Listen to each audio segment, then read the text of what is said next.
आदाब नाज़रीन, समय न्यूज नेटवर्क में आप सबका इस्तकबाल है। आप देख रहे हैं 24 घंटे का उर्दू न्यूज चैनल आलमी समय। फ्रंट पेज के साथ हाजिर हूं मैं शाहिदा। अपने इस प्रोग्राम में हम अखबारात का जायजा लेते हैं। आज के अखबारात में शाये होने वाली अहम खबरों और रिपोर्ट्स का तजज़िया करने के लिए हमारे साथ मौजूद हैं सीनियर सहाफ़ी और तजज़िया निगार जनाब अता इब्ने फितरत साहब। तो आइए शुरू करते हैं फ्रंट पेज, लेकिन उनके इस्तकबाल के साथ। बहुत बहुत इस्तकबाल है, शुक्रिया। तो सबसे पहली खबर जो शाये हुई है और सबसे बड़ी अहम खबर, दिल्ली के अंदर घमासान मचा हुआ आप पार्टी के अंदर, क्या कुछ कहना चाहेंगे कि सभी खबरों में लगभग सभी, चाहे वो इनकलाब हो, हिंदुस्तान एक्सप्रेस हो या हमारा समाज हो, सभी में आई हुई है, राष्ट्रीय खबरनामा में भी है, क्या कुछ कहना चाहेंगे इसके लिए? मुअत्तल कर दिया गया पार्टी से। इसमें कपिल मिश्रा को पार्टी ने उनकी इब्तदाई रुकनियत से उसे बर्खास्त कर दिया है। ये उनके लिए एक बड़ा झटका है। साथ ही साथ वो ये भी कह रहे हैं कि जो संजय सिंह कह रहे हैं कि अगर किसी तरह का कोई सबूत है तो वे ला के दें। वक्त है, अगर किसी वक्त पे गए थे केजरीवाल के एक सीएम के हाउस में, अगर वो गए थे और वो वहाँ पर मौजूद थे कपिल मिश्रा और जैन के साथ, सत्येंद्र जैन के साथ, तो वो वक्त बताएं कौन से वक्त पे। हाँ, लेकिन उस पर भी बोलने के लिए तैयार नहीं है। ये उनके लिए एक बड़ा मसला है। जी जी। अब ये तो उनको चाहिए कि वो अगर इस तरह के इल्जामात लगा रहे हैं तो उसकी वजाहत पेश करें और उसके सबूत भी पार्टी को दें। जी। इसमें उनको पार्टी ने दिया, उनको वक्त दिया है नहीं दिया है, ये अभी चीज़ें क्लियर नहीं हुई। जी, लेकिन साथ ही साथ ये हिंदुस्तान एक्सप्रेस में उन्होंने ये भी कहा है कि मैं लाई डिटेक्टर टेस्ट कराने के लिए भी तैयार हूं उनके साथ। ये एक बड़ा सवाल है। जी जी। अगर वो लाई डिटेक्टर टेस्ट के लिए तैयार हैं तो फिर ये आम आदमी पार्टी के ऊपर एक सवाल खड़ा होता है और उसको इसके लिए तैयार होना चाहिए कि वो इसके जवाब के लिए कुछ कार्रवाई करे और उनका जवाब ले। तो इतने तनाज़ों में पार्टियां हो रही हैं, सियासत एक अलग ही रुख में जा रही है, तो वहीं लालू प्रसाद यादव भी बहुत घिरते हुए नजर आ रहे हैं। सुप्रीम कोर्ट ने तो बिल्कुल अब फंसते नजर आ रहे हैं, क्या कुछ कहेंगे इस बारे में आप? लालू प्रसाद यादव पर मुजरिमाना साजिश का मामला है। बिल्कुल, हमारी बात जो मरकजी सरकार की तरफ से थी, लेकिन हम ये भी कहेंगे कि अब दिल्ली वालों की जेब पर भी कैची चलने वाली है। जी हाँ, दिल्ली के अंदर मेट्रो का किराया कल से ही बढ़ जाएगा और ऐसे में अखबारों के अंदर ये शाये हुआ है, तकरीबन हर अखबार के अंदर ये बात रही है। और जैसे कि हमारे रोजनामा इसमें भी है, सारे राष्ट्रीय सहारा में, आप क्या कुछ कहना चाहेंगे? ये जो किराया बढ़ा है, कहाँ कुछ कितना हद तक सही है ये दिल्ली वालों की जेब पर जो सफाई की जा रही है?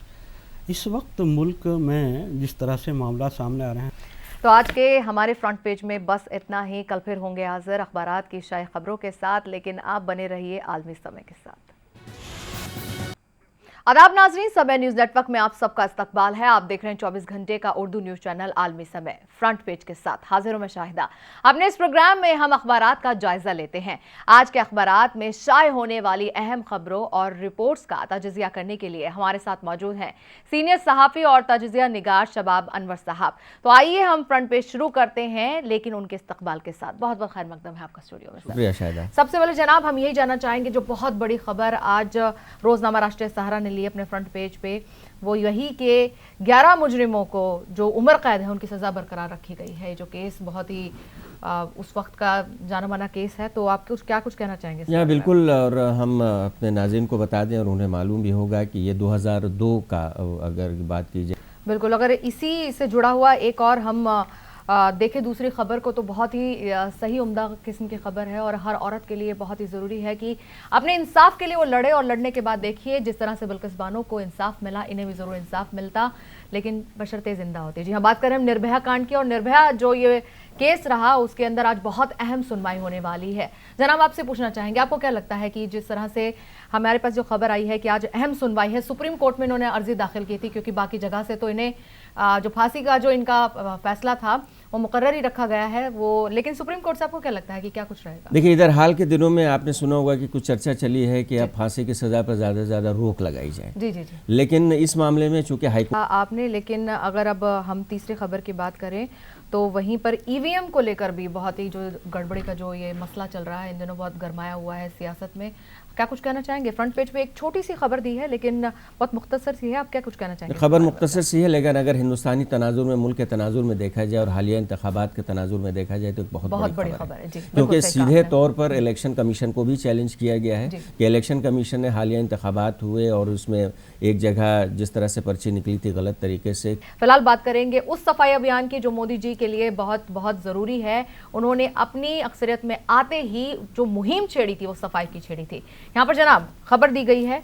काफ़ी ये मिडिल से थोड़ा सा नीचे ही है, कि अब जो साफ सफाई को लेकर है उसमें शहरों को पॉइंट दिए गए हैं कि कौन नंबर 1 पे पोजीशन दी गई है, और दिल्ली जैसे कि 7वें पे दिख रही है, और जो सबसे है इंदौर नंबर 1 पे आए हैं। क्या थोड़ी सी तफसील हम बताना चाहेंगे अपने नाजरीन को कि मध्य प्रदेश के तिजारती शहर इंदौर को सबसे ज्यादा साफ शहर करार दिया गया है। अब सफाई से अगर याद आ रहा है मुझे, तो वो ये आ रहा है कि दहशतगर्द को, जो दहशतगर्दी है उसको भी साफ करने के लिए ये भी एक खास मुहिम चली हुई है, और दहशतगर्दी साफ करने के लिए हमारे जो फौजी दस्ते, बिल्कुल कश्मीर की तरफ है, और फौजी दस्ते, लेकिन इनके साथ भी क्या हो रहा है। अब देखिए ऑपरेशन के दौरान ही जो एक तलाशी मुहिम चल रही थी, उसके दौरान फिर हमला हो गया है, एक के बाद बैंक की डकैतियां हो रही हैं, लूटपाट हो रही है, और फिर अब देखिए ये भी हो गया। अब क्या कुछ कहना चाहेंगे? ये भी फ्रंट जी, मैं एक बड़ा ऑपरेशन शुरू किया है, सिक्योरिटी फोर्सेस का एक बड़ा ऑपरेशन है, और जुनूबी कश्मीर के नाजरीन यहाँ तो भी रुक रहे हैं छोटे से ब्रेक के लिए, और ब्रेक पर जाने से पहले आपको बता दें कि इसके बाद भी बहुत सारी खबरें होंगी जिनके साथ आपको रूबरू हम करवाएंगे।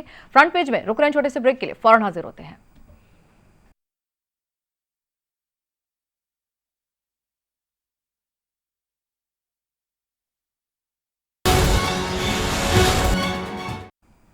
फ्रंट पेज में ब्रेक के बाद आप सबका इस्तकबाल है, और जैसे कि हम शाये खबरें जो अखबारात में हैं आज की, उन पर हम मशवरा ले रहे हैं हमारे एक्सपर्ट से जो इस वक्त हमारे साथ मौजूद हैं, शबाब अनवर साहब। उनके साथ चलिए हम दूसरी खबर पर आ जाते हैं। ये खबर जो फ्रंट पेज में दी हुई है बीच में, और काफ़ी हम देख रहे हैं रंगीन भी दी हुई है, और रंगीन इसलिए क्यों ना हो क्योंकि भरपेट खाना मिलने जा रहा है, बहुत एक्सपोज किया है इसे। तो 5 रुपए में मिलेगा गरीबों को खाना, तो कहाँ ये अम्मा से इंस्पायर हुए हैं, क्या करेंगे? और इससे पहले कि हम लोग बात करें, थोड़ी सी खबर हम अपने नाज़रीन को बता देते हैं, क्योंकि लखनऊ से जाहिर सी बात खबर है। तो आपने मरकज की बात की, तो उसके चलते यहाँ आ जाते हैं। एक नज़र छोटे से कॉलम में फ्रंट पेज पे दिया हुआ है, यहाँ पर फिर आधार कार्ड, जो कि वही सबका साथ सबका विकास मांगा है, यहाँ भी कि सबको आधार कार्ड पे अभी जो मामला है ये महफूज कर दिया सुप्रीम कोर्ट ने। तो अब हो सकता है ये फैसला होने वाला है, ये भी सुप्रीम कोर्ट ने पैन कार्ड बनवाने और इनकम टैक्स रिटर्न भरने से आधार कार्ड को लाजमी किया जाए। लेकिन अभी शफाफियत में तो शुबा के दायरे में आ रहा है। कहा गया कि अभी इतना डाटा जो है, जो लीक हुआ था, वो शायद इसी की वजह से हुआ था, जो SBI वाला मामला आया है। तो नहीं, सरकार कह रही है कि उस पर भी काम किया जा रहा है, और इसमें यकीनी तौर पर शफाफियत लाई जाएगी। एक बैनुल अक़वामी लेवल की जो खबर है ये सामने हमारे भी है कि ईरान के जो वहाँ पर कोयला खदान है, वहाँ पे जो कोयला की खान है, उसमें धमाके में 21 जो है हम जो हलाक हो गए हैं। जी, तो शायद मैं बता दूं अपने नाज़रीन को कि ईरान के शुमाली। बहुत बहुत शुक्रिया इतनी खास जानकारी देने के लिए, और ये जितनी भी आपने हमारे साथ बैठकर ये चर्चा की और फ्रंट पेज के बारे में आप सबको बताए, सब के लिए आपका बहुत बहुत शुक्रिया। शुक्रिया शायद आपका। तो फ्रंट पेज में नाजरीन आज बस इतना ही, कल फिर होंगे हाजिर फिर से फ्रंट पेज की बहुत सारी खबरों के साथ। बने रहिए आप हमारे साथ, फिलहाल देखते रहिए आलमी समय।